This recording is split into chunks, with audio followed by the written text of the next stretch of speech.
Corey, very good to have you on here. Thank you so much. Thanks for having me. We're running a little bit late here, and that's on me. We're now 4 minutes past when we should have, and I take the fault for that. But we're doing it now, and I'm glad that we're finally here. Me too. Yeah. Crucial Uh, 4 minutes. very crucial. Very. I mean, come on. Time crunch is what is what it's about here. hmm Are you usually pretty punctual with things when you're like, they're like, oh, it starts at this time and you're usually there? Well, I'm a drummer and a Virgo.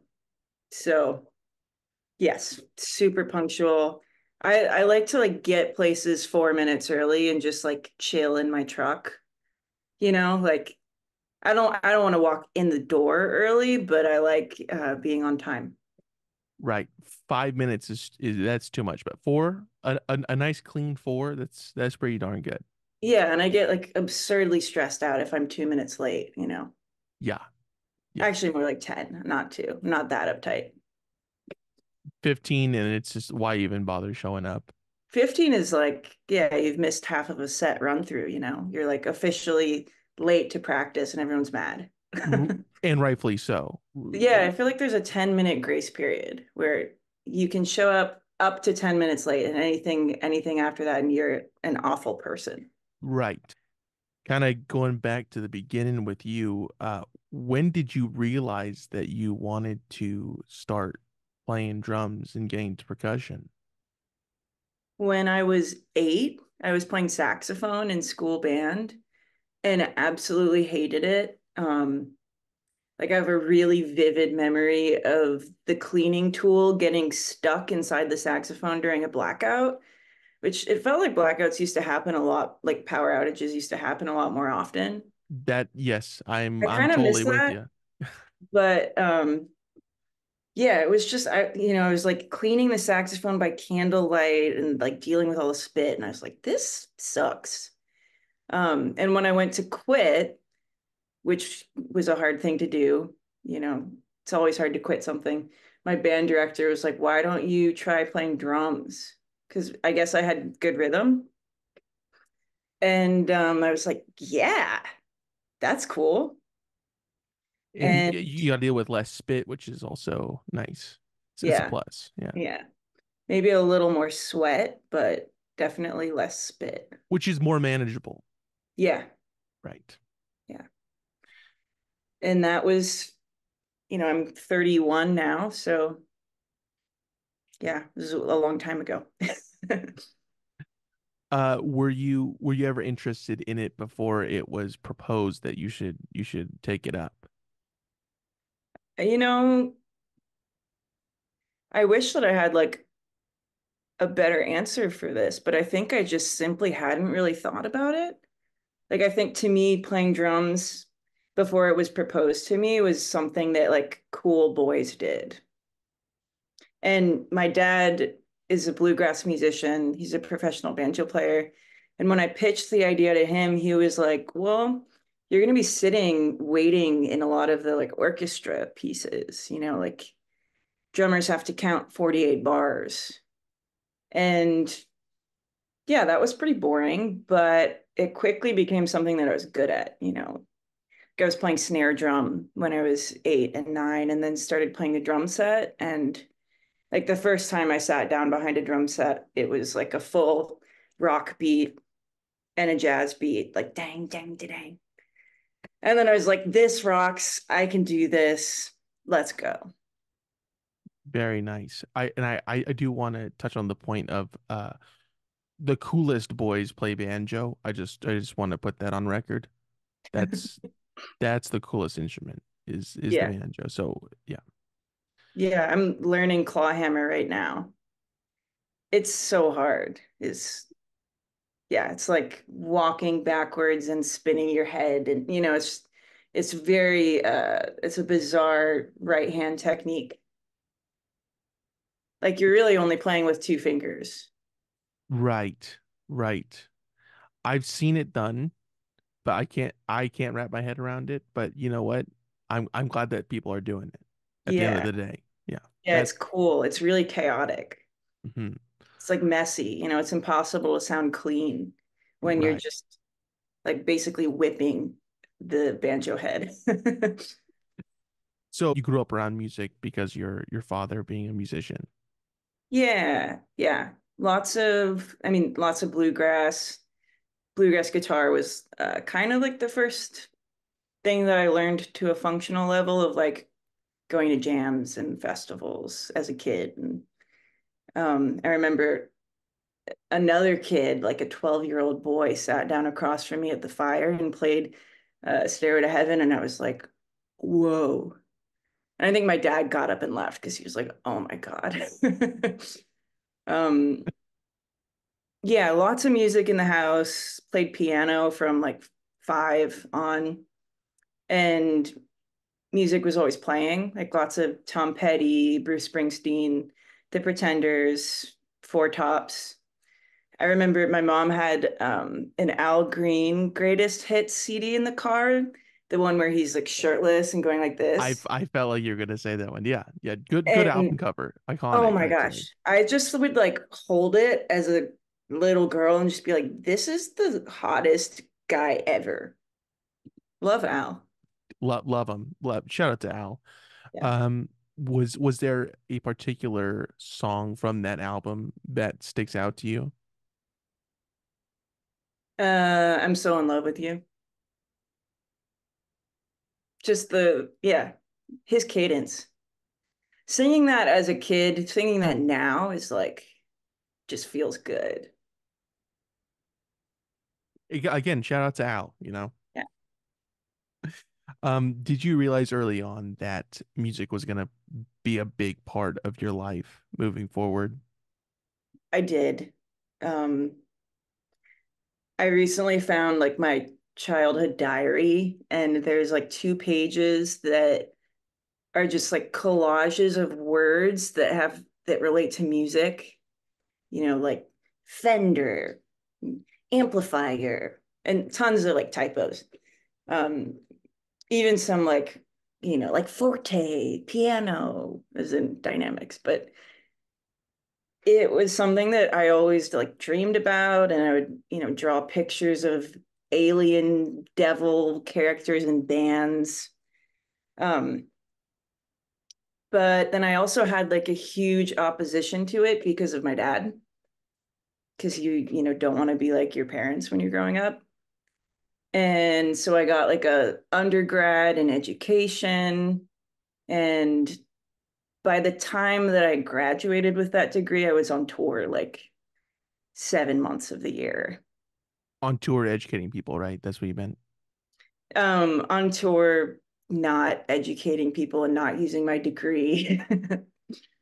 Just basically, yeah, giving people a cacophony of drum sounds in punk bands. Good, good. But yeah, I worked my butt off all of my 20s, had lots of like record store jobs, and would go on tour a lot and usually break even, sometimes make a little money, but it wasn't until very recently that I decided to like just make it work and not have a day job. That's terrific. That's awesome. Yeah, so it's a huge mindset change. Right? Did you see that being possible in those early years of just grinding it out in all these different bands and whatnot? I didn't know anyone that was doing that. Like I spent like my 20s in the punk scene, and nobody was just playing their instrument for their living. There's Um, always other supplements to for yeah, income. even like a side screen printing business, all sorts of things. Hmm. But here in LA, like tons of people do it. And it's hard. We're still all working our butts off, but we've just gotten clever. Like I'm a drum tech and a tour manager, and do sessions, and I'm a drum teacher. I'm like doing a training for the School of Rock here, just anything you can think of. So the education and the music did overlap eventually. Yeah. one of my greatest joys has been organizing girls' rock camps. I lived in Berlin for a few years and started a camp movement out there called Turned Up that was for like queer kids and girls from 11 to 17. And it was awesome. And it's still going now without me. That's awesome.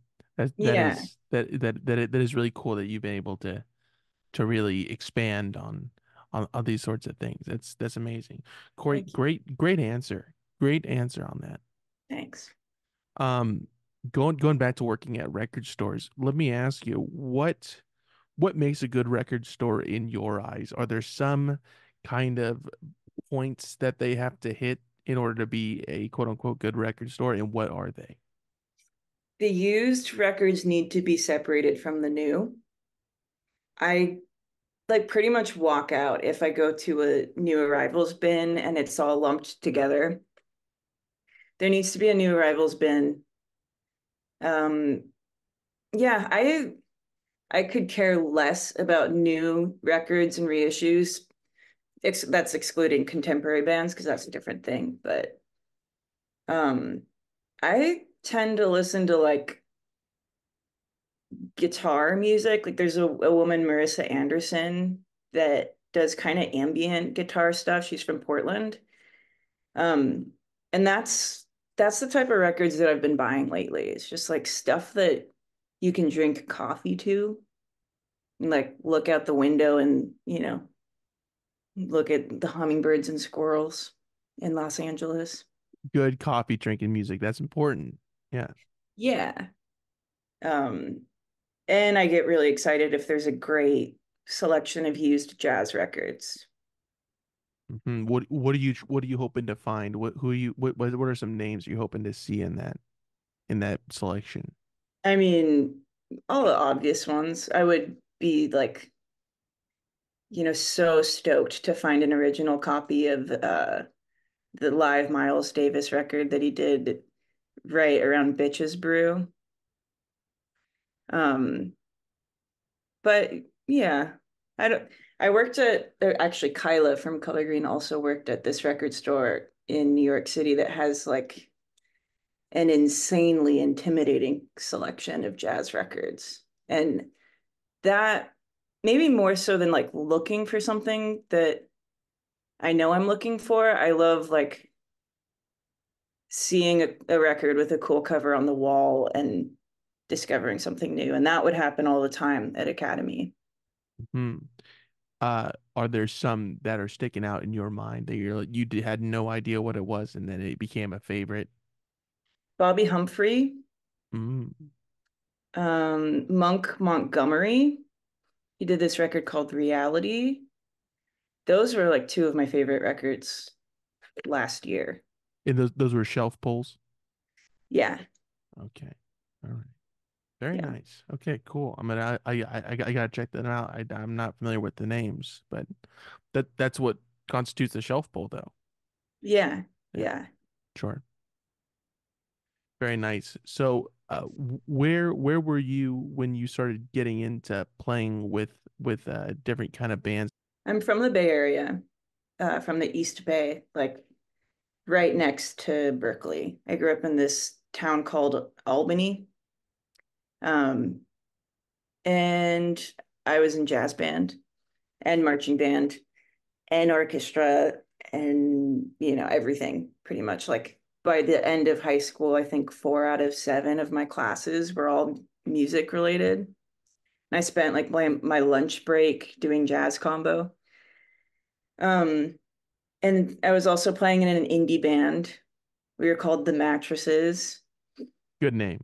Yeah, I think we sang about like Antarctica and whales and nuclear explosions and volcanoes, you know, Classic staples the era. of indie songs. Sure. Did you feel like the music that you were making with the mattresses? It was that kind of the one of the first legitimate bands that you were a part of?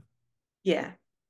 But that was my first project playing shows in. And then I like played a few shows with this group called The Impediments that were like really naughty 17-year-old teenager punk boys in the Bay Area who were also my best friends at the time.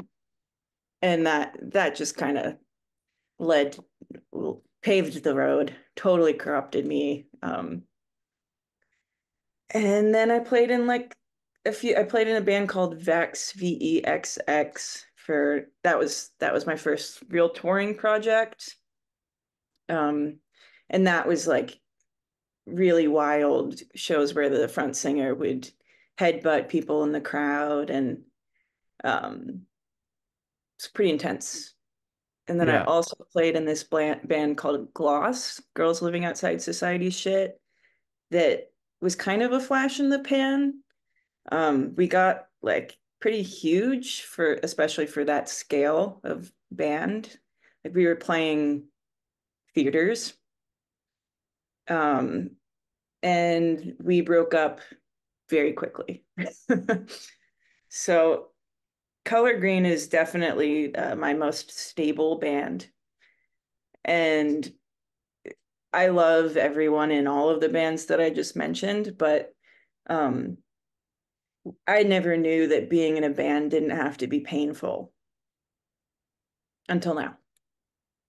Both literally and metaphorically Yeah. with all the well the headbang and such. Still a little, I think drumming's always a little painful. Like I have tendonitis and sometimes my knee is like flaring up, and on a tour we did recently, I like threw out my ankle when I was jogging in the morning trying to be healthy. But that's So what you get for trying to be healthy though. I know it's Yeah. like I just wasn't like being wasn't, focused enough on the ground. I just started running and it blows my mind how much better I feel emotionally. Like just takes all of the it's like emptying out the sink cleaner drainer thing. Sink catcher. Yeah, yes. Yeah. That's what I feel like after I go for a run. Is it hard to get the motivation to go on the run though? Is that where the kind of the issues is? Yeah, for Mhm. sure. But then once you're out there doing it, you go, okay, this is good. No, the first 5 minutes I'm dying. And Okay, so post the first 5 minutes, then you're free. then I feel great. And then after I'm done, I also feel great. Okay. So it's pre doing it, 5 minutes into doing it, and then post that, the post those two hurdles, then you're good to go. Yeah, then it's all in the glory zone. Right. Okay. All right. Well, I mean, I'm glad that you're upfront with the painfulness of this, that there are some hurdles to get through before you start enjoying it. Yeah. All I right. mean, with drumming, sometimes I think about like what would happen if I lost a limb. Like seems seems pretty likely that something will happen to one of my limbs at some point in my life.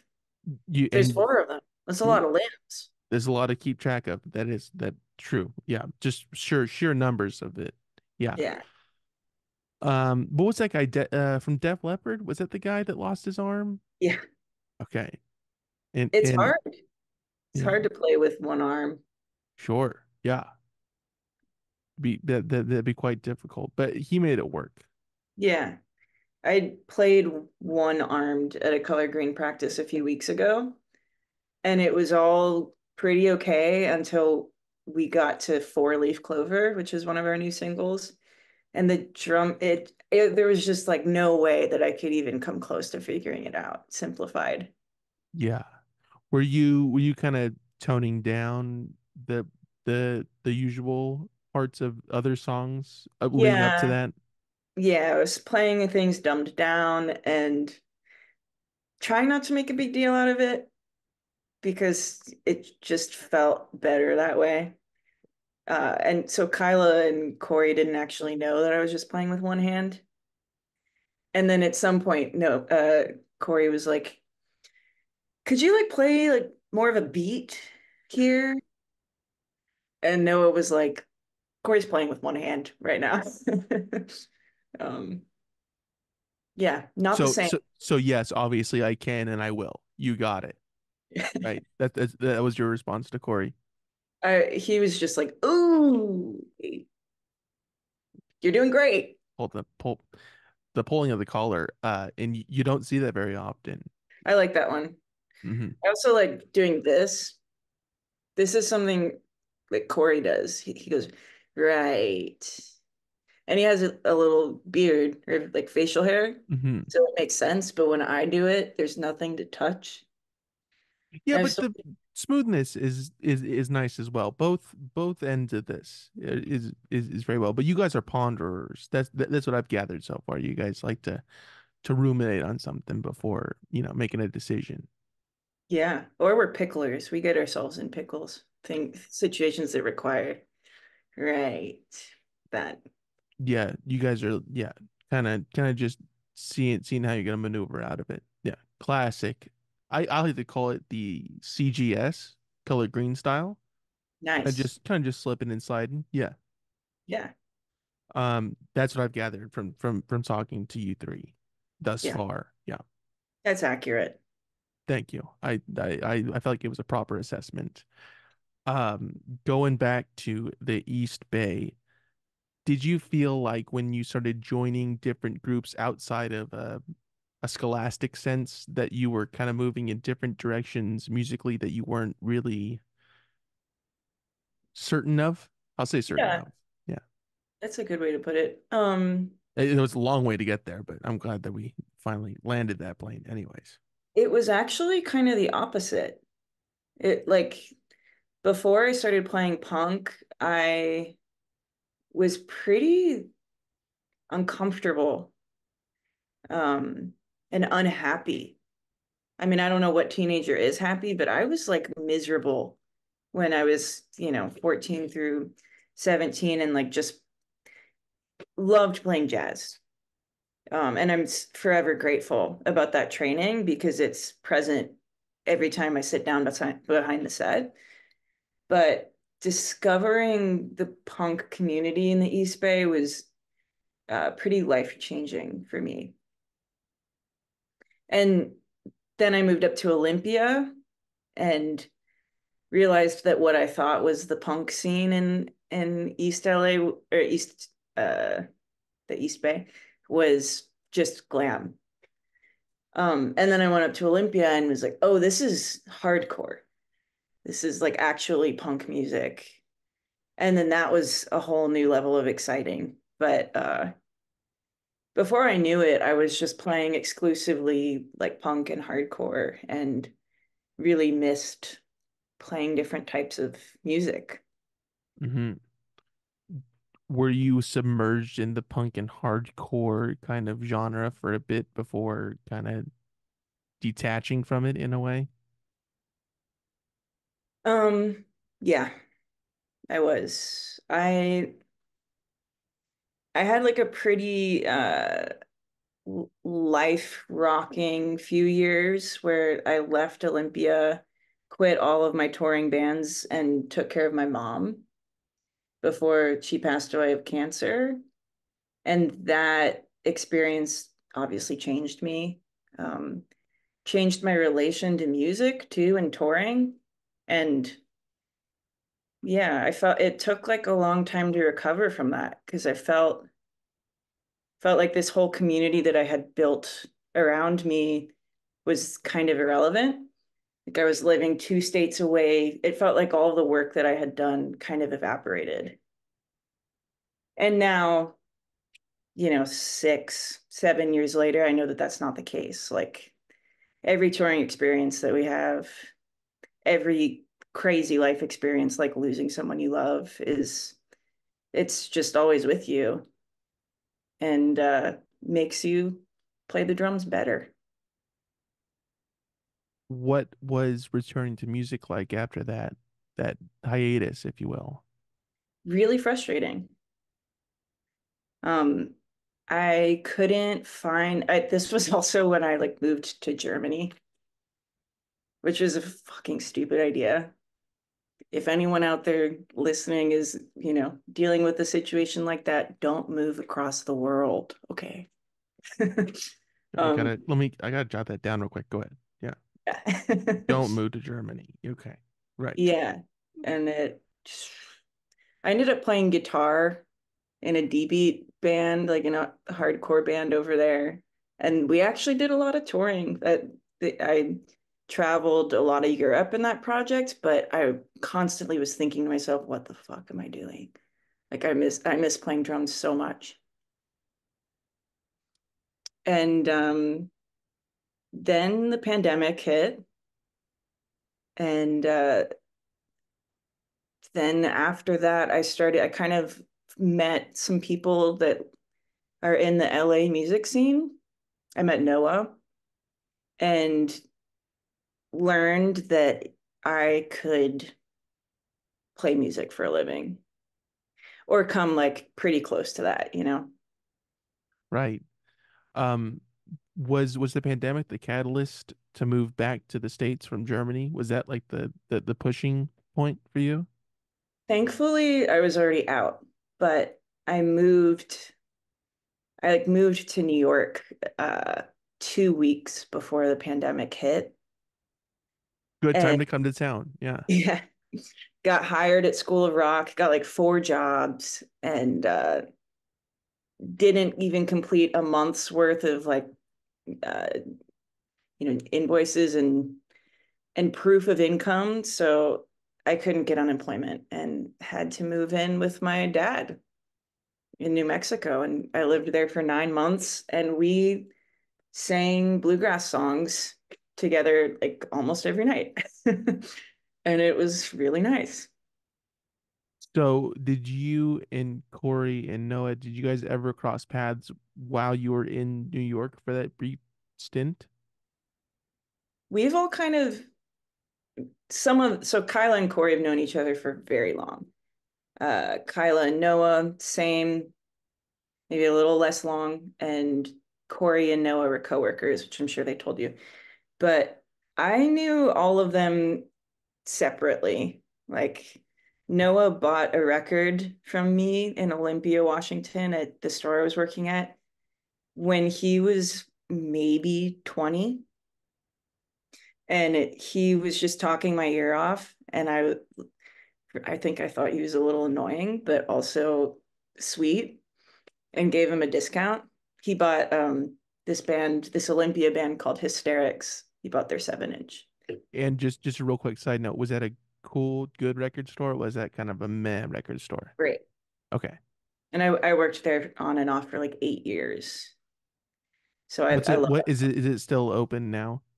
Yeah, they're doing better than ever. What is it called? Rainy Day Records Rainy Day in Records Olympia, and Washington. okay, cool. Worth Beat the stop. beat happening kind of place. Yeah. Yeah. Okay. Yeah. There's a box of K record stuff and that type of music, but um yeah, I got to like curate the DIY section there at the time.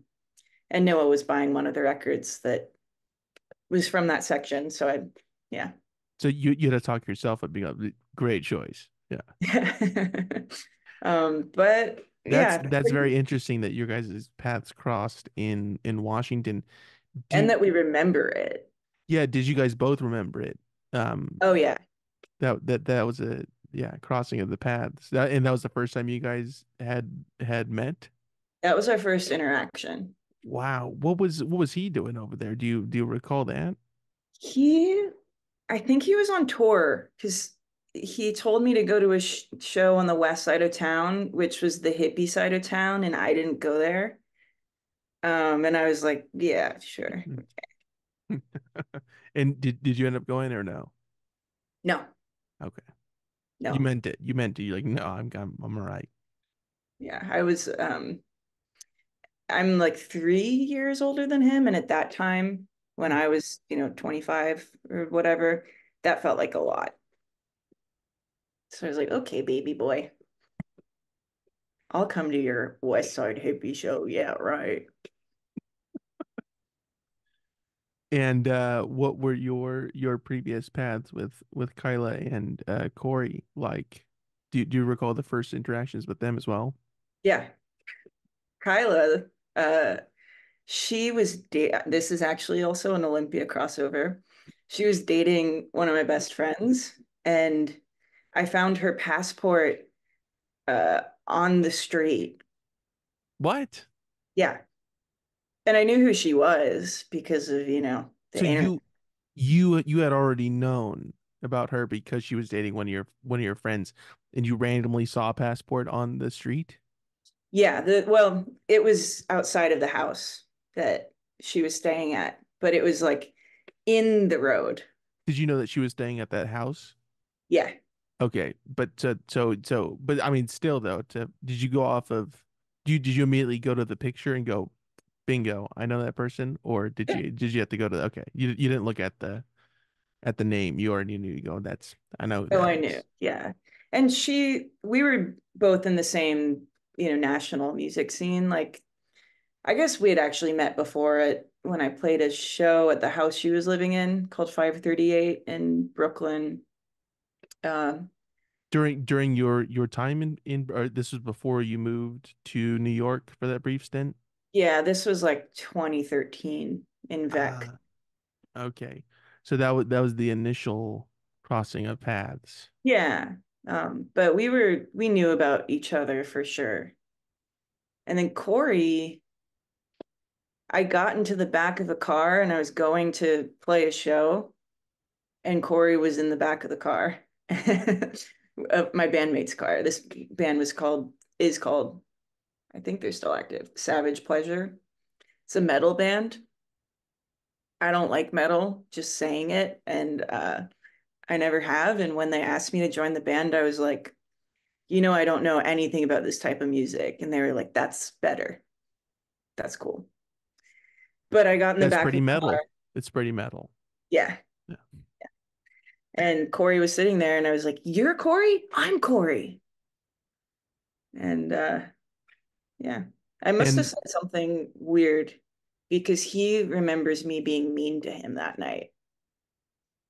And I have no recollection of that.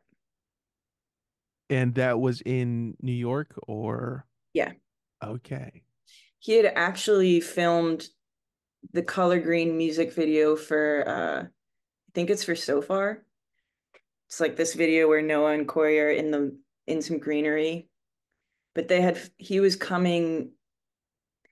in the car because he had just come down from my upstairs neighbor's apartment who was editing the music video.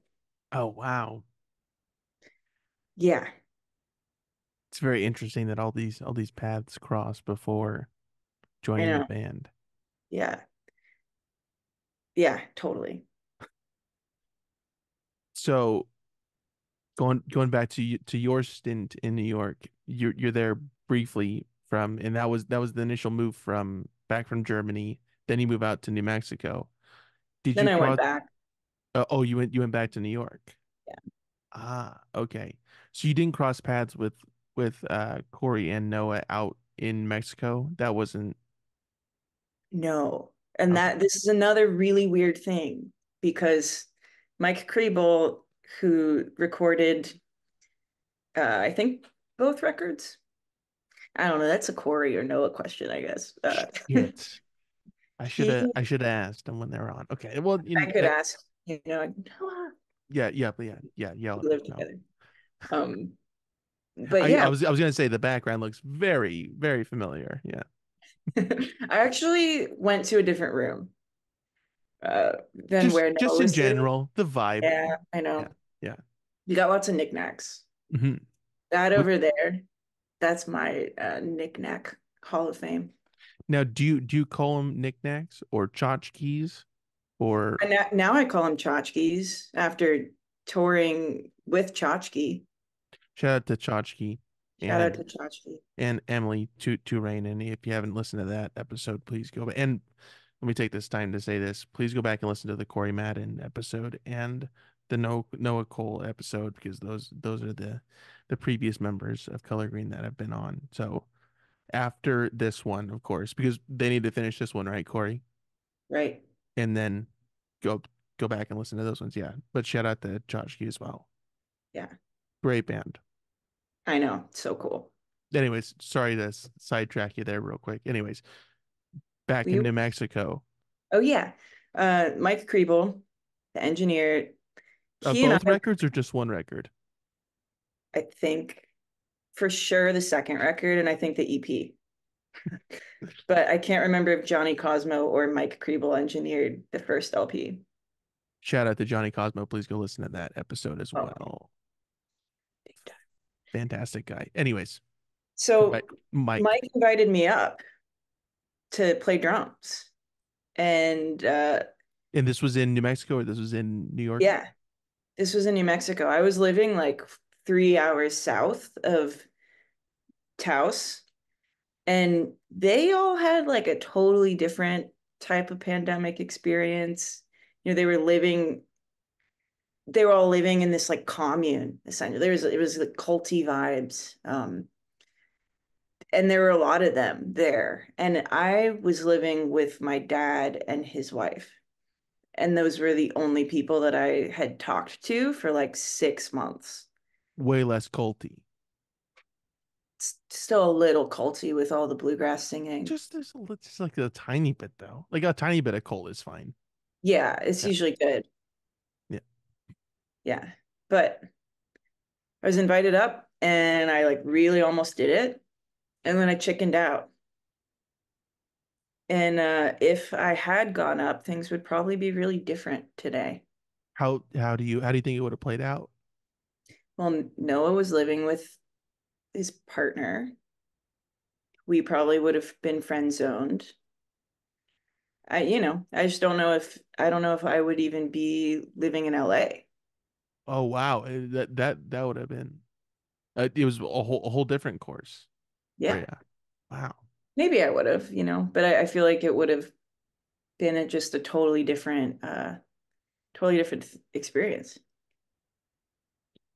So that was happening simultaneously when you all three were there. And Yeah, Kyla wasn't there at that point. She was still in New York, right? yeah. So then you go back to New York and And I was living with Kyla, but Kyla, okay, you guys eventually moved in together. we were living in the same house, but Kyla left New York for Olympia. So yeah, I was living next to her, like in the room next to her. We were sharing a wall, but I think we only actually were in that house together for like maybe 2 months or a month. Still, Lots of crossover. yeah, tons. And yeah, I'm a fan of the crossovers. That it usually happens with like people who've been on the podcast, like they'll cross paths and they'll have stories about meeting other people and da da da da. But this is all happening within one group, which is just fascinating. And Totally. and that's what this podcast is made out of. These kind of crossovers. Yeah. This is the crux of it. So I do appreciate the lore going into this band. Yeah. You're painting the web. I sure am. And yeah, just somebody had to do it, and I took it upon myself to do it. That's So, right. mhm. um, now you go back to New York, and is that kind of the re-entering of music for you with drumming? Was that kind of when that creeped back into your life? Yeah. Yeah, it is. Um, I had I was playing in a band called Attaque Subliminal, which was also a punk band. Kind of the last punk band that I was in before moving out to LA. And we recorded like I think 4 or 5 songs. We just made a small demo. And I also was playing in this band called The Follies, Follies. And we wrote a whole record, but I didn't record it because I left New York to go on like a 2 month tour, playing actually with Noah in this band called Dark Tea. Shout out to Gary Canino. Shout out to Please Gary. go listen to that one as well. That Yeah, episode with them. his birthday's coming up. Happy pre-birthday, Gary. I don't know when I'll be able to say it again, so just gonna get out of the way now. Yeah, Happy birthday to Gary. yeah. And Um, that tour was the reentry. That was, dark tea songs are like a little funky, interesting, pretty clever lyrics, pop songs. mhm. And it was really fun to play. And the band was like totally smoking. It was so good.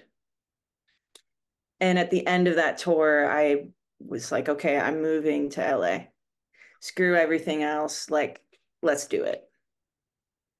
So how long was the second stint of New York in total before you moved again? Or I mean, including that little pandemic stint. Yeah. It was almost 2 years. Okay. Yeah.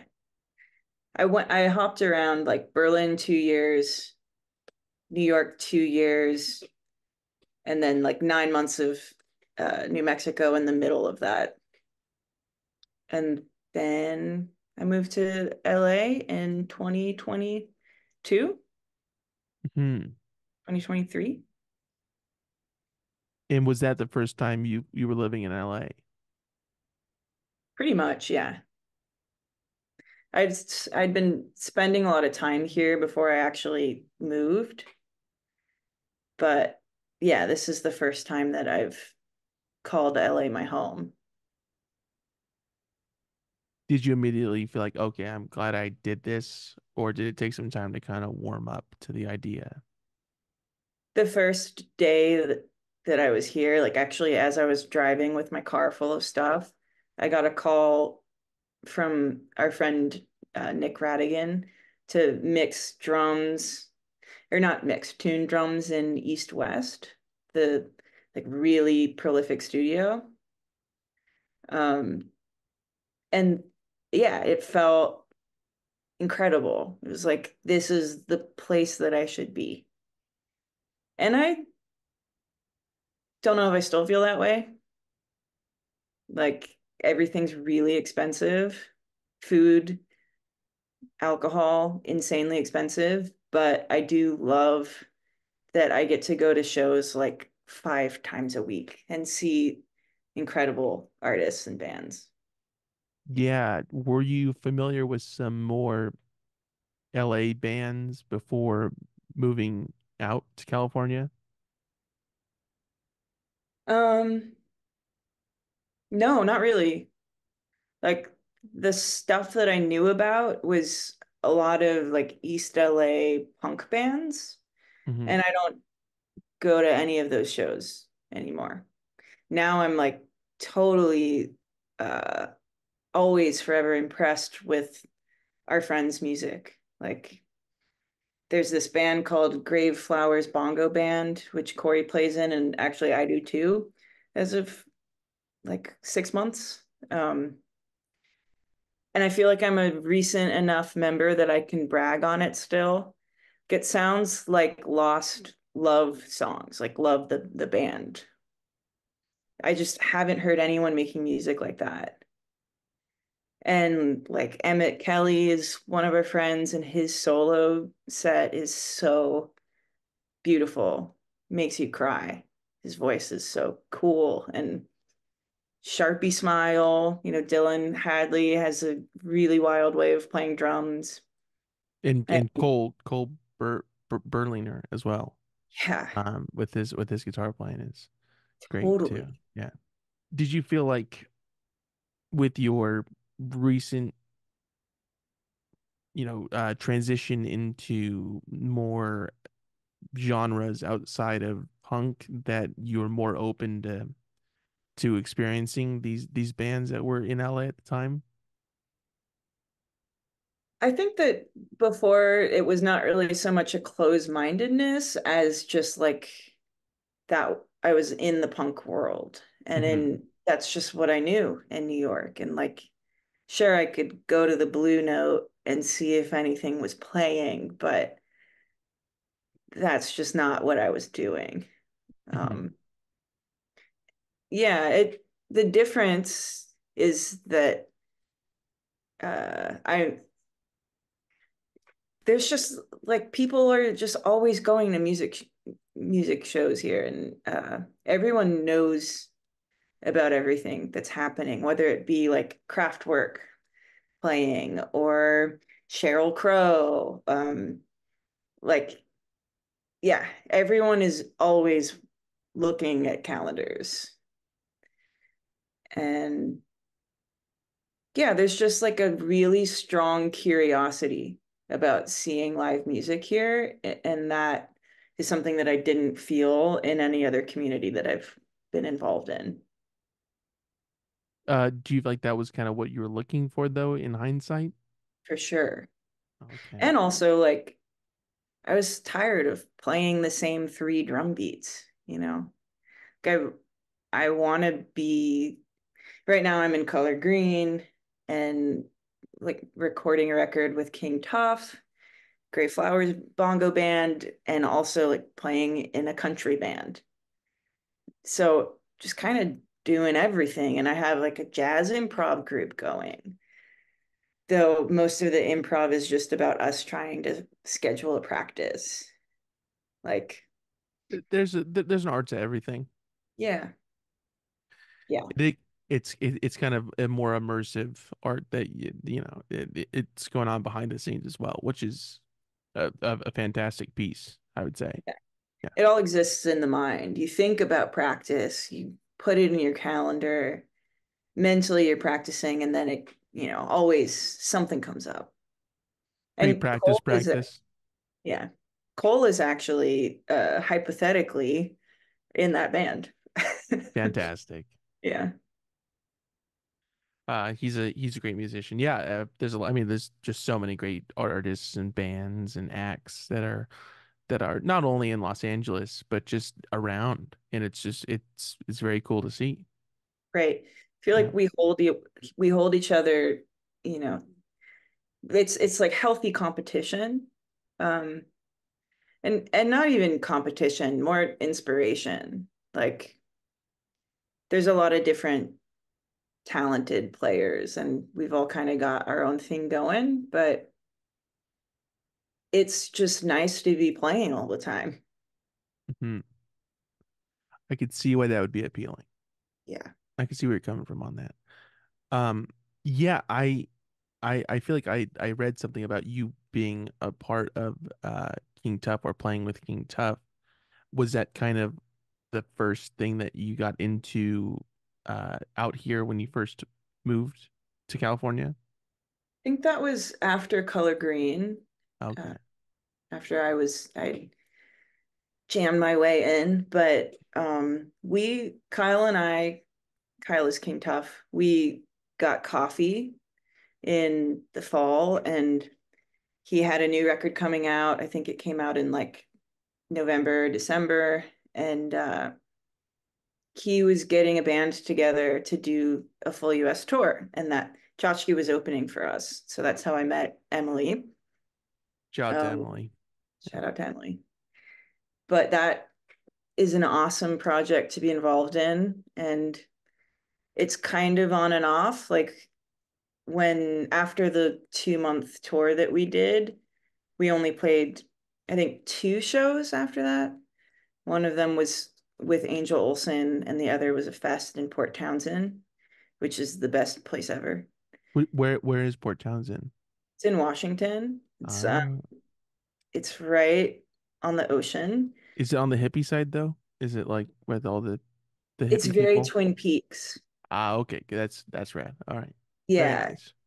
Yeah, like karaoke bar with I had the most disgusting margarita of my life in Port Townsend. It had like orange juice and oranges and maybe even pineapples. It was just like a fruit punch with cherries in it. It was just really bad, but Have you had one since, or was that kind of the end of it so far?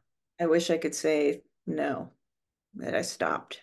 That was the last one, but that's my favorite drink. So I mean, you have gotten the bad taste from that out of your system now. Yeah, I recovered from that, but I haven't recovered from a bad whiskey sour. Kyla and I both were like, whiskey sours would be really nice tonight when we were in Omaha on tour. And we like watched the guy, whiskey sours have sometimes they have egg white in them. If you didn't know, you'd be like, this is really yummy. But if you know, it's gross. And the bartender carried the box of egg whites into the like walk-in freezer to check the expiration date and put like 2 shots of egg white into our drinks. And we both were like, so I've not had one since. And that was like 3 months ago. Do you think that that will make a reappearance in your life, or do you think that that might be just the doors shut It's on gonna that? take a long time. Hmm. Yeah. Understandably, Yeah. yeah, yeah. Is there an alcohol that you're like, nah, no more of that. I'm done. Um, rum and gin. Mm, mm. But honestly, actually, Fernet too. Burnett. Yeah, What is that? it's very bitter. It's a digestive, and Noah loves it. So I'm around it a lot, and it smells like licorice or mint, peppermint. Okay, right. Yeah, it's just it's gross. Is it possible that that could make a reappearance, or is that just no way? That's done. It's not tempting you just a little bit to just take a little. Gavel, gavel That time. It's done. that's it. That's it. There's no one in that case over it. Understandable. Um, do you like to have a drink of some sort before you go up and do a set? It really depends. Hmm. Um, if I'm on King Tough tour, usually not. If I'm on Color Green tour, usually yes. I think it depends on how much room I have to take liberties and do whatever I feel like doing in the moment, Hmm. which in Color Green is pretty much anything. Like, sky's the limit. But for a band that I'm really just like hired in, I'll keep pretty straight. Right, right. I'm sure my friends are watching this and they're like, right. Well, they're not here to say that, so we'll just go off of your word. We'll just say that that's the way it is, and there's no other way. And your friends can come on and I'm sure there's a case for that. The hammer has they're not the hammer even the gavel has not been struck yet, but we'll see. We'll do a whole verdict on that later on. Um, so the first band that you were part of in Los Angeles was Color Green. That was the. Do you remember the call or how you wound up in the group? Yeah, we were doing a tour with Dark Tea, Hmm. a co-headline bill, and to save Was it space. the color green tea or dark green Yeah, tea exactly. tour? Okay. Green Tea, I think was the name of the tour. By the way, amazing name for the tour. And the I remember the art was really cool too. I really enjoyed that. Yeah, same. Yeah. Um, and I was just a fill-in at the time, and the first few practices that we had were pretty weird because their previous drummer is our friend named Dave, who's an incredible player, but we could not be more different. Like he's pretty laid back and pretty on the quieter side. He's also got an incredible voice for singing backups. But I came in and was playing like as lightly as I could, and they still were like, shh, quiet, quiet, quiet. Um, but by the end of that tour, it felt really good. And they had kind of like given up their association of what it should sound like or how it had sounded like before. And it started taking on like a more driving rock and roll energy. Um, but it wasn't. I feel like it wasn't until we toured with Brian Jonestown Massacre that we really like found our sound. And that was recently, that was like 9 months ago. Hmm. Before that, we had, had fifth members. We'd had people playing keys, and we did a lot of really intensely like aesthetic or specific tours, like opening up for Circles Around the Sun. Being in the jam band scene is like really unlike any other place on earth. And it's kind of not related to reality at all. I feel like that might have actually had a bad influence on our band's sound because we're a little bit spongy. Like we absorb things from everybody that we've opened for, and including cats. And the only reason that I said that maybe it was a bad thing is because I feel like it made some of our solos rambling. But it it was still fun. I've said this, and I've been trying to put this into the narrative that Ellie Green is the new Grateful Dead. So I've I'm sure Corey likes that. been trying to push it. Yeah. So just letting everybody know if you're looking to go, I mean, I follow. think we're the new fish. Okay. Okay. Okay. Not what anybody wants to hear, but that's fine. It's all right. Um, gonna have to censor that, but that's just yeah, we'll get that in the edit. When you started to play with them and kind of changing the way that you were playing, did that feel or does it feel natural now what you're doing with it with the band? Kind of seems like you kind of gave a little bit and they kind of gave a little bit to meet in the middle of Yeah. this kind of gray area, if you will. But Yeah. that's certainly not what I would have said if I could come up with a better term. But we'll just use that right now for the gray area. Yeah. We learned to trust each other. It just comes to that of like this song structure, all the parts didn't matter as much as like the essence of what we were doing and the energy and the dynamics, all the stuff that actually matters. It just bloomed. And yeah, I've definitely grown a lot as a player with them, just, playing off of like Corey and Noah's guitar solos. I mean, sometimes I feel like I'm finishing Corey's guitar sentences.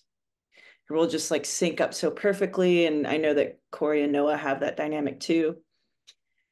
Sometimes with Kyla, I feel like I'm playing this game where like she's, my anchor on earth, and I'm like going further and further away, like not giving her a downbeat, no one for like 4 bars. And sometimes she'll look at me like, where are you? But she holds it down. And you usually do come back to the anchor. I do. Yeah.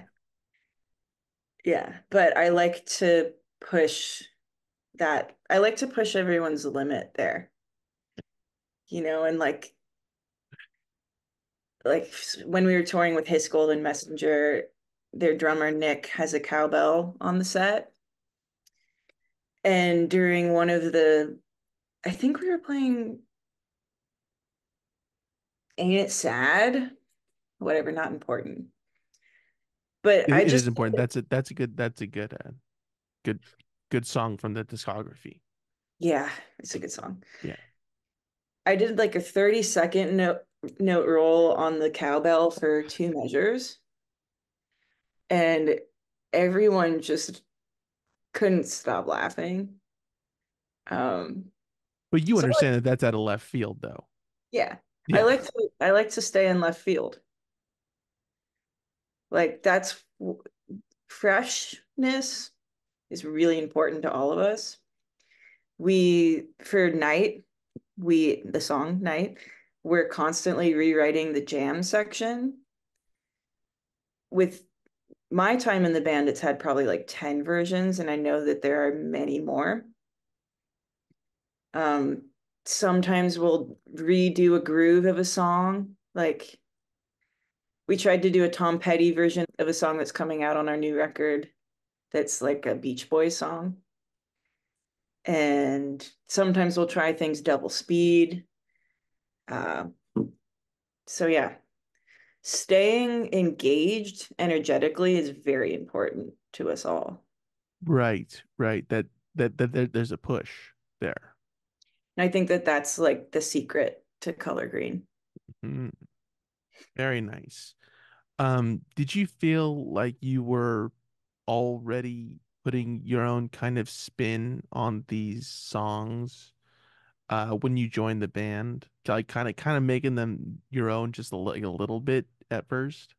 A little bit, but I was actually talking about this yesterday with my step brother-in-law, uh, who said, I saw you when you first joined the band, and the band sounded tight, but you were just like playing the drum parts and playing them well. And now that roadmap of what you should be playing is like totally gone, and you're just trying new things, and it's all true. Like I do I enjoy recreating the songs and kind of disregarding what was there before. Just seeing if I can do anything better. A line stepper. Yeah. Sometimes we'll do stuff and like we had a section of high and low that went into double speed shuffle. We did that for like 4 months and then we were like, all right, we don't need this anymore. The things are always being edited and changed, which is good, as we already established. Uh, is it difficult to even stay the course on a song that you didn't write, even if it's like a cover, even of like a well-known song? It's kind of hard to stay within the boundaries without putting your own style on it. For sure. But I don't think that people would ask me if they didn't want my style. True, you wouldn't be there at that moment doing it. Yeah, but like for the country band that I'm playing in, I'm sticking to what's there pretty authentically because, yeah, country music is just a lot less flexible than rock and roll. Yeah, yeah. There's not as many things that I could be doing to make it sound better. I mean, you could, but then it's something else. It Right. changes into something else. And Yeah. it's cosmic country. I've heard that term more and more often now, which Yeah. I'm not opposed to it. It's just a new term to me that seems to be popping up all the time. Yeah, it's kind of been here in LA for a few years. It's been here long enough that I'm like I like cosmic country. Like what's not to like? It's like essentially kind of vibey, moody rock and roll with the steel guitar and harmonies. Who doesn't like that? But the cult that's growing, I just don't like being put in a box, whether it be psych rock, cosmic country, whatever it is. Those are the color green boxes usually. Yeah. We don't like boxes. How do you, if you were having a conversation with somebody and they ask you, like, let's say, like it's your father's neighbor, right? That is not affiliated with music whatsoever. Yeah. They ask you, what kind of music do you make with color green? What is your reaction to that? How do you answer that question? Um, I'll use more words than I should. I'll say, Okay. say like we're a rock and roll band and it's pretty psychedelic, but it will give you a bad trip. And there's lots of harmonies and dynamics. Um, and yeah, I've been like really thinking about the bad trip thing because it feels that way. Like I don't know if it's a reaction to being on that jam band tour, but we get a little scary sometimes in a way that like I wouldn't want to be around if I was tripping. So, Point in case, or case in point rather, the cowbell incident. We'll refer to it as that. yeah. Going back to you entering Color Green, how long did it take you to kind of learn the back catalog of music? I think I would listen to this my I kind of have the same process whenever I'm learning a lot of material. Just first step, just listening all the time. Like I'll do that for maybe 5 days if I have enough time for that. Without even going to the kit at all? Yeah, because then when I do finally go to the kit, it's kind of already there. Unless it's like a really tricky song, like, a fish song or something like that. Sure. But if I'm crunching, then I'll play while I'm listening. But that tends to go to a less permanent memory bank for me. Right. What this is kind of like a circumstantial answer that I'm kind of looking for here, but just to give a rough estimate of like what is the optimal amount of space within for you to kind of absorb and then push out the exact replica of like learning a song like that, like new material. Um, say say it's we're talking about one song, I would need a day. Or Okay. like now I could really cram it, but I ideally would have all the time in the world. Like when I learned the King Tough record, Kyle sent me those songs in November, and I think we had our first practice in January.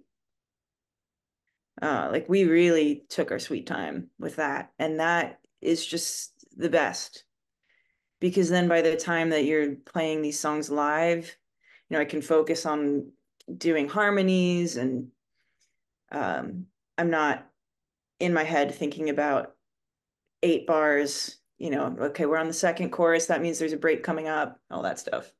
Right. Right. But being an LA drummer or an LA musician, like you have to learn how to learn quickly. Adapt to the situation. Yeah. And fake it.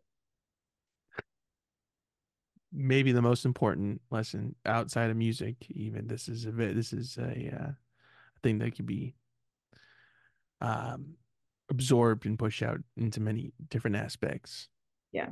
of life. Good point. Good point. Um, what was it like for you to start working on Fool's Parade, the new album?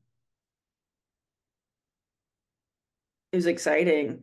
That was the first record that I've played on with them, and we all wrote it together. Um, our voices are all over all of the songs, and it felt like the most collaborative writing experience I've been involved in. It all happened really quickly. Like, sure, Corey and Noah had those songs up their sleeves and ready to go, but I feel like we learned the songs in like a month or two. And I mean, Kyla's parts and my parts, everyone's parts are like pretty intricate. It was really exciting. I'm really proud of that record, and I can't wait for it to finally come out. We recorded it in February of last year, so it feels uh I've had my excitement waver about it at times because we've been playing these songs for a long time now. But at this moment today, really excited and proud and can't wait for it to be physically in front of me and tour Yeah. around it. Yeah, that's gonna be a an awesome feeling. It seems Yeah. like with after kind of rolling a soft rollout of these songs here and there, and of course the legitimate like here's a single release, here's a single release. Yeah, Yeah. I'm excited to hear the new Grateful Dead album. It's going to be fantastic. Um, Catch us at the Sphere. yeah, and yeah, that's the one in Vegas, right? With the whole, how do you feel about that? Do you like it? Do you not like it? I like it when Fish is there because their visual show is really cool. Like I dare you to watch videos of it. You can even put it on mute if you're not a fan, but it's insane. There's like so much money into that show, and the Dead concerts that are happening there, the visuals look really ridiculous. It's like a skeleton, an oversized skeleton, like walking through a rainbow. I'm like, people are paying like $500 for this. But Apologies to Mr. Weir and Mr. Mayor. We're just they do listen. Um, so I need to soften that blow. Um, forgive me. we're still dead over here. Fish though is the I would see Fish there. okay. Any Um, any other acts that you'd be like, it'd be kind of cool to see that band there. yeah.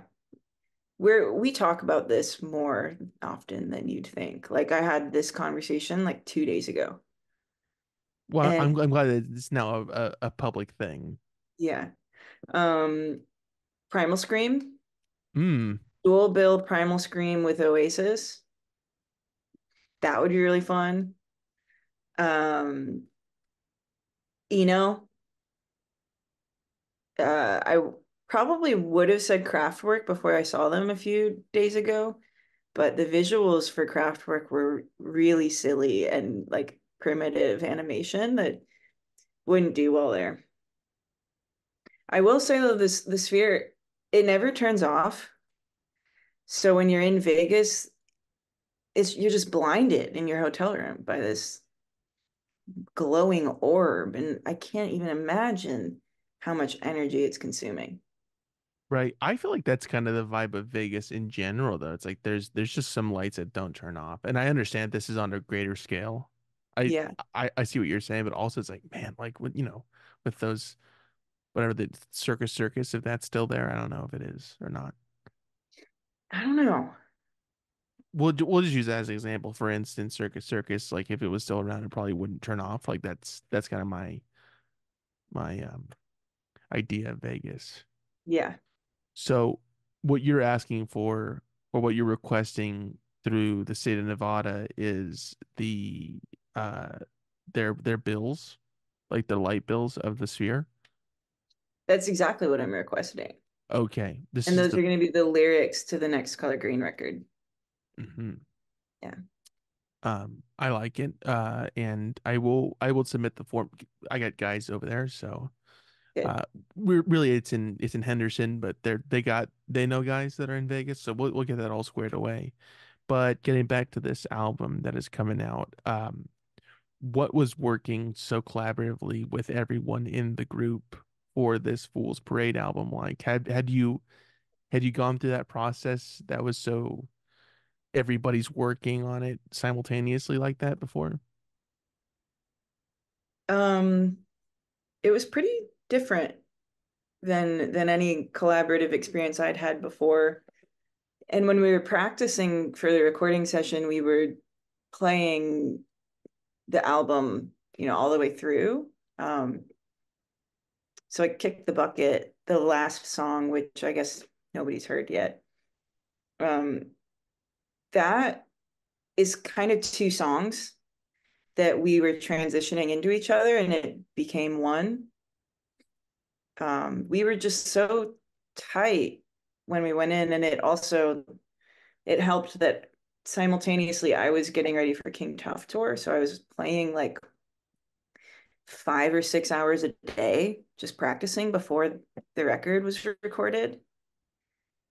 And yeah, then we had I got all the drum parts done in one day, and we had budgeted for 2 or 3 days of drum tracks. So we ended up with like too much studio time, which sounds like a good problem, but it actually was like kind of bizarre because we couldn't figure out how to fill it, you know. It's another thing out of left field for sure. It's unprecedented problem. Um, and for the vocals, I have to give Mike Kriebel a lot of credit. Like he is so good at directing.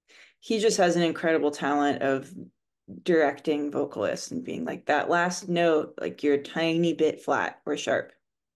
Hmm. Kind of like held our hand through that process. And now like we just recorded a live session of all of the same songs, and I'm pretty proud of all of the vocals. Awesome. Was Yeah, this your kind of first foray into lending your vocals on a an album, or at least to this magnitude? for sure. Was that something that came easier than you expected to, or was it kind of a difficult process? It was difficult. I've sung a lot in other contexts, like with my family. Um, so I understand harmonies, but when you're drumming, it's just a totally different exercise. It's like you're holding your breath underwater while playing drums. Absolutely. Yeah, it brings another because you're using every limb, which is again, as we discussed, there's four of them, and it's hard to keep track of all those, Yeah. including a vocal addition to that. Yeah. But it's gotten a lot easier with time, and there's also muscle memory in your throat. Thank God. Um, so now I'm the hardest part is trusting your voice. Like I'm just learning to trust that it is where I need to be and belting it rather than singing uncertainly because that translates. Do you feel like you've experienced that I mean, from a just a listener's perspective, like, oh, that it's kind of not not shaky literally, but shaky just in its presentation? Um, I think more often than not, I've not been able to hear singers, like backup singers, because they're nervous. And when you're nervous, you're singing at, half volume. Do you have a favorite song from this upcoming album? 508. 508. Okay. Yeah, it's a really heavy, sad song that Noah and Corey wrote at 5 in the morning after they saw Acetone. And, Corey also lost his father. And the lyrics are Noah wrote the lyrics, and they're just like Noah, thinking about that, like our experience. And when we recorded this song, we're all crying. But that energy and that like honesty, vulnerability made for a really like captivating song, I think. When we play it live, people come up to us afterwards and they're like, "What's that song?" It's definitely got like we Color Green, we have a complex about playing it just because it's so vulnerable and feels like so scary, but the only way to get over that is by doing it. So, The yeah, immersion therapy within that, and yeah, and it's a tough thing to be singing about, and yeah. to be expressing such a private moment publicly. But, like so many people are grieving, and yeah, I like the honesty of that song and the raw, it's very real. there's some songs about like drug abuse.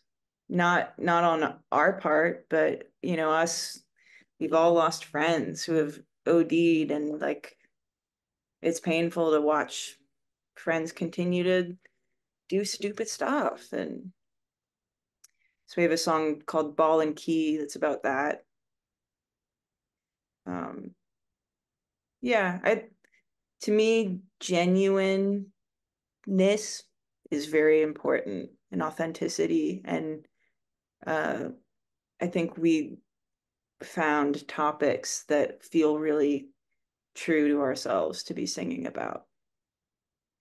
It's amazing. What do you want people to take away from this album when they listen to it and when it's all released? That's a good question. Thank you. I think on first listen, I want it to be fun, like sound, be audibly pleasing. Um, and then maybe on second listen, like start picking apart the lyrics and being like, oh, this is a really heavy song. Um, And then what about like a year from now or 2 years or even 10? How do you want people to look back on these songs? I don't know. I view them as a package. Like I feel like they're all stronger together.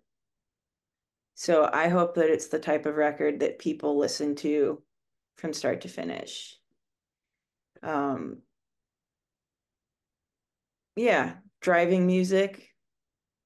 It's definitely not coffee looking out the window at the birds music, I was gonna ask, yeah. but maybe side B might be. There's this concept that we had of like side A is the come up, side B is the come down. And it would be great if that translates a little bit, if people pick that up. Um, but more than anything, I hope that people listen to this record and get a sense of like how color green is uh continuing to grow. And that album was recorded long ago enough now that our sound has evolved since then. The new material that we have is like different. It's, some of it sounds like, Gabor Szabo, like Opium Den music. Other songs sound like really bouncy, upbeat, walking down the street with headphones on type of vibe. And I just hope that listeners are curious about what else we're doing in the future, And there is more things to happen in the future. as long as we all keep our limbs. Yes. But even not, you guys will persevere. I know you guys now. Corey, thank you so much for coming on here. I really appreciate it. It was a pleasure chatting with you. Thank you. I had a great time, Jake. I had a great Uh, you're not a great liar with the couple numbers. time. No, it was really good chatting with you. But before I let you go, I got some promo to do here. So, Color Green's new album, Fool's Parade, is out July 12th via New West Records, and people can pre-order the album now through newwestrecords.com or through Color Green's website at colorgreenband.com. And that's also where people can find the bundles. You guys are doing bundles and stuff, which is awesome. Yeah, I we'd think it's love a bundle. yeah, I was telling Corey about this that you know, people should be buying more and more merch at the shows. Yeah, So so if you don't buy the bundle now, and you go to a show, be sure to buy a bundle of an assortment of stuff when you go see the band live because that's what we need to be doing here. we got koozies. Got koozies. Come on now. And records and t-shirts and tote bags, all this fun stuff. I know. So if you don't get the bundle, the Fool's Parade bundle, make your own bundle at a show and be sure to make it out to a show because it's incredible. And there's a new single that dropped today, right? Or It's there's a little bit teaser. yeah, we put out a teaser. I think it's dropping on, I believe, Thursday. Okay, cool. So I mean, this will be out Friday. So what's the name of the song? God in a Dollar. God and a Dollar. Okay, cool. And And that's the third single? yeah, and we made the music video ourselves. Noah edited the footage and filmed it, and it's absurd. Very cool.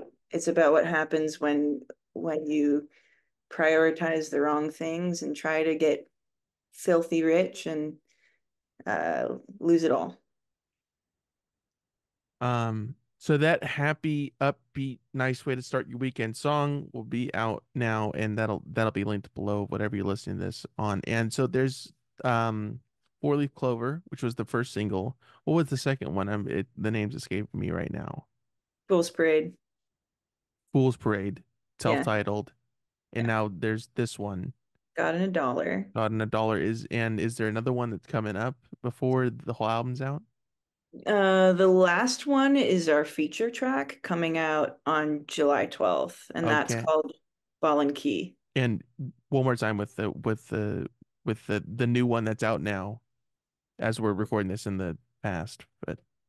But God and a Dollar, that's the one that's coming out You got or it. that came out this Thursday that it's already up to like 1.2 mil, I I think, on the know. views.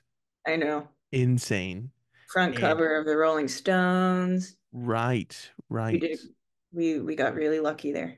Elton John has been playing it on his radio show too. Very cool. Yeah, Al And Green. Al Green's covering it. amazing stuff. And though all those music videos will be linked below. And the merch and the digital downloads are available at colorgreen.bandcamp.com, and all the other releases from the first three, no, two, the first two albums, both the EP and the LP are streaming everywhere, wherever you get your music. That's where you can find it. And be sure to follow the band on Instagram at Color Green to stay up to date with news and shows and releases and music videos and international acclaim and all that good stuff. That's where you could find it. And do we have anything else to promote, Corey? No, we don't. Okay. We're gonna be playing some shows up the coast in July, playing Pickathon in August, and thinking about going to Europe in the fall. Very cool. Back to Germany, perhaps. Steering clear of Germany. Okay. Uh, Around Germany. So it's like France and then Everywhere else. it just kind of yeah. I think I think Germany's roughly the size or maybe a little bit bigger than the state of New Mexico, I believe. Yeah, There. isn't that crazy? Yeah. It's wild. Yes. Yeah. But okay, yeah, and stay up to date. And if Color Green comes to your town, come out and support them. And again, the new album, Fool's Parade, out July 12th via New West Records. And Corey, thank you so much. I really appreciate you coming on. Thank you. Yeah, Appreciate it, Jake. thank you. I'm gonna stop recording this. I'll talk to you in a minute, okay? Yeah. All right, awesome. Thank you.